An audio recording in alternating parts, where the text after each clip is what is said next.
population of the world is set to rise from 6 billion now to around 9 billion in 40 years' time.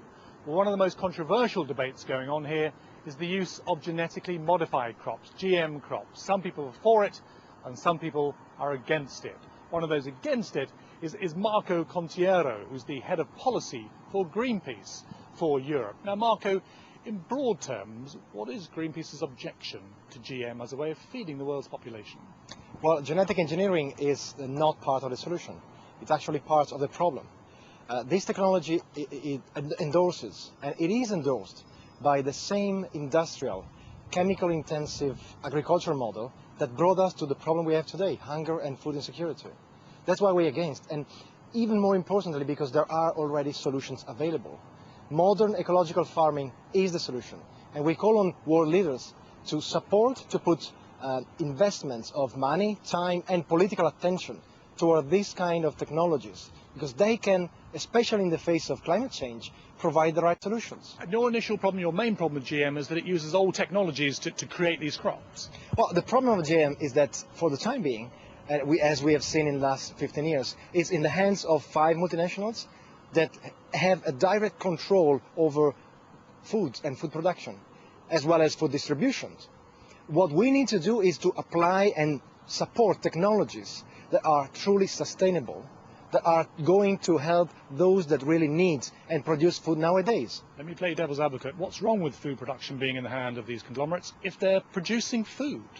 The problem is that nowadays 75% of food eaten globally is produced by small farmers in developing countries, not by multinationals. But multinationals control the market and market prices. That is a problem, like we've seen in 2007 and 2008 with a spike in food prices. So in your book, no place for GM. There is no place for GM because GM means industrial modern agriculture, which is not feeding the world, as we can see nowadays.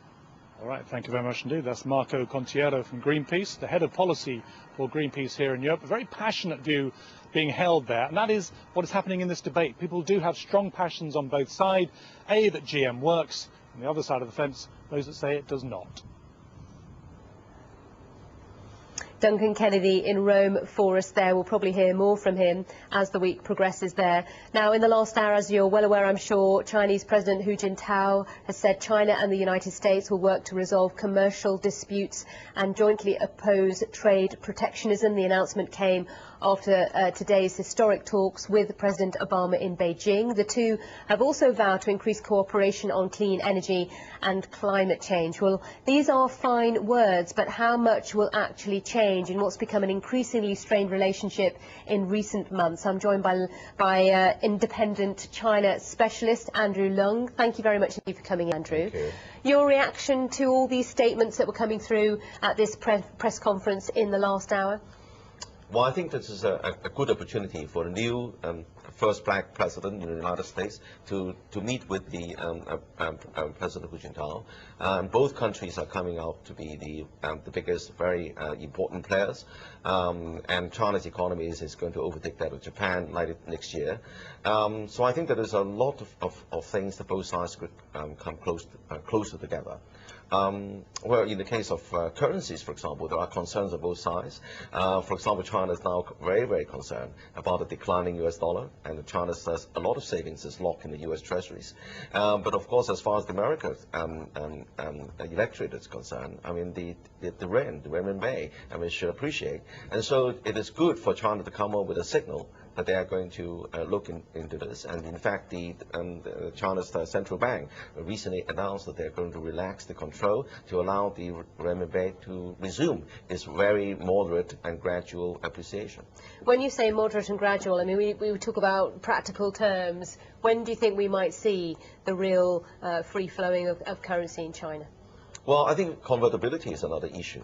Appreciation, gradual appreciation is quite different. And I think as far as appreciation is concerned, it is in China's interest for the renminbi to appreciate, so as to put more purchasing power in the hands of the masses of the people, so as to reduce these kind of inequalities inside China, amongst other things, but also building up the consumer society. But China cannot and is not in a position to allow the renminbi to appreciate too fast, too soon, because the China's financial system is not fully liberalized. And so there are lots of risk involved there.